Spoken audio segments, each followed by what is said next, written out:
This is VCU Pharmacy School's #1 news team, Group 6, with news anchors Kim Hayashi and the one and only Ron Burgundy, with special correspondent Crystal Liebrand.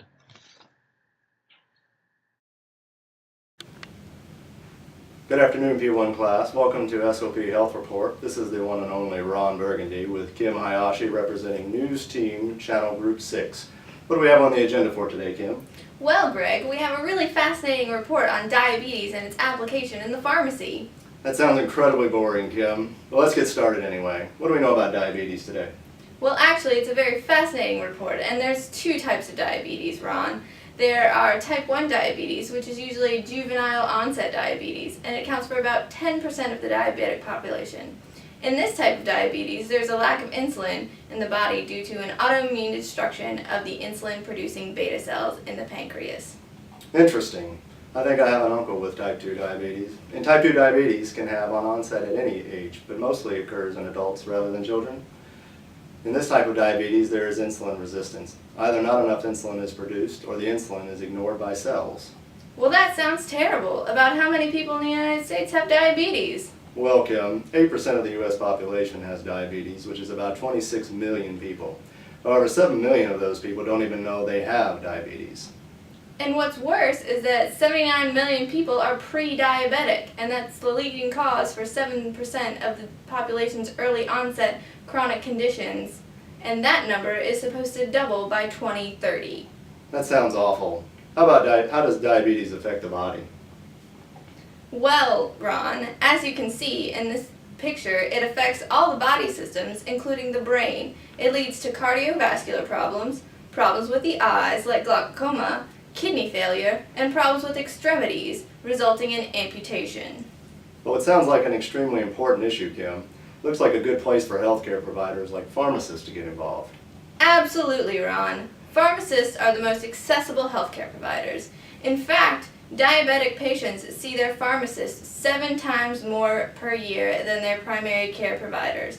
It's also important for pharmacists to be involved because they come in contact with seemingly healthy people who may not know that they have diabetes and therefore do not see their healthcare providers. Well, sounds like pharmacists can bridge the gap between patients and their physicians. Absolutely, Ron. In fact, pharmacists have been making strides in providing care for patients with diabetes. Let's go over to our special correspondent, Crystal, in the field for more on that. Over to you, Crystal. Thanks, y'all. Let's start out with the Asheville project in North Carolina, where multiple pharmacies implemented practices that encourage pharmacists to work with patients and their physicians. They help to establish healthy goals, increase medication adherence, and improve patient education. This collaboration helped lower total health care costs, improve A1C levels, and create patient satisfaction in pharmacy services. In the 10-City Challenge, 10 cities across the country were chosen to provide collaborative health management for diabetes and encourage pharmacists to use evidence-based diabetes care guidelines in order to improve patient education and medication adherence. The diabetic patients involved saw a decrease in A1C levels, decreased blood pressure and cholesterol, and also had more foot and eye examinations. Total healthcare costs per patient decreased by about 7%.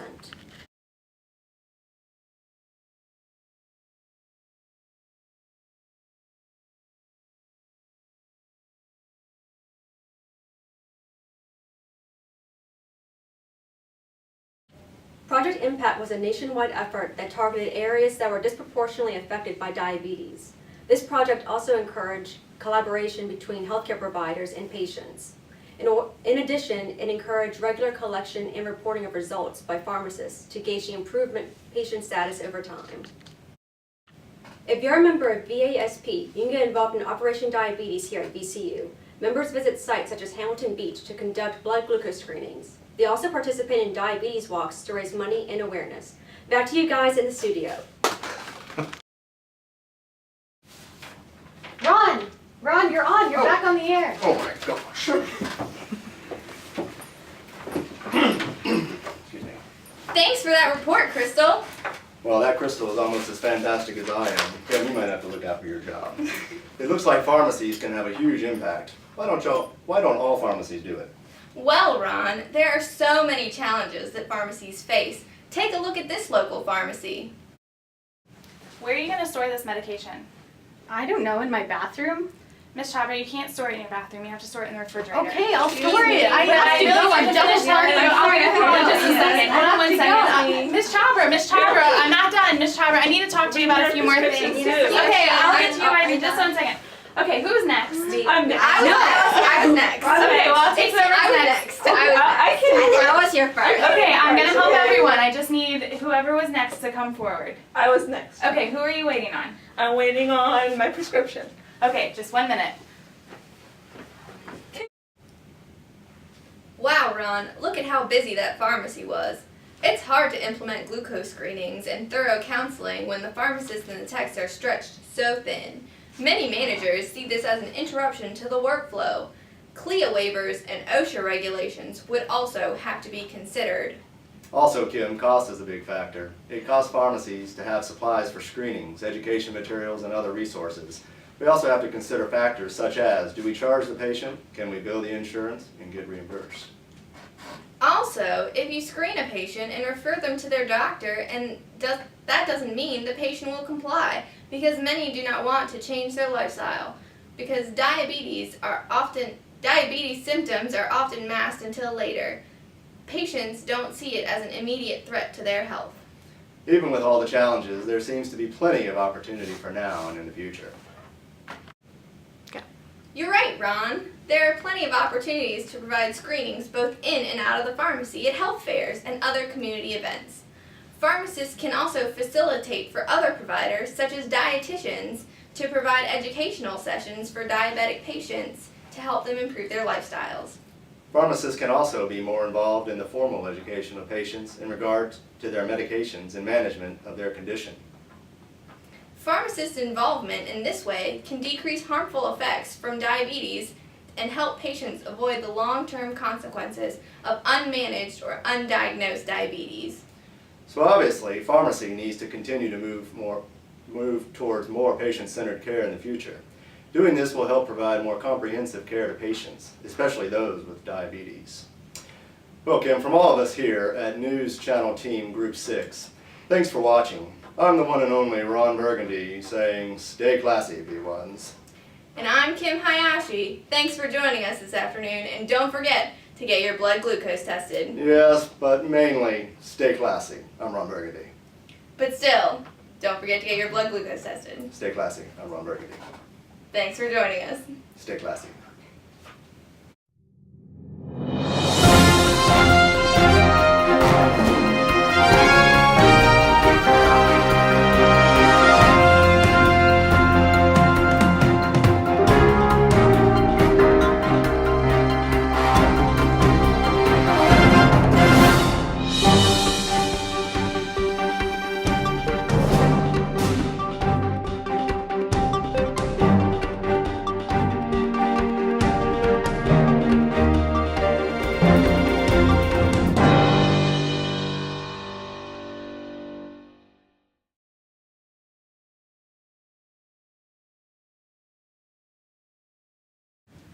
And we're out. I gotta say, Kim, your old report was just ridiculous. Well, you're not the best reporter either. I'm fantastic. What are you talking about? You're the worst reporter I've ever dealt with. Oh my gosh, I can't work like this, people. You can't work at all. You are ridiculous. Your hair is terrible. I love this shaggy mane. What are you talking about? I work hard on it every day. It looks like Justin Bieber's hair. Are you guys ready? Yes, let me get... Almost. Just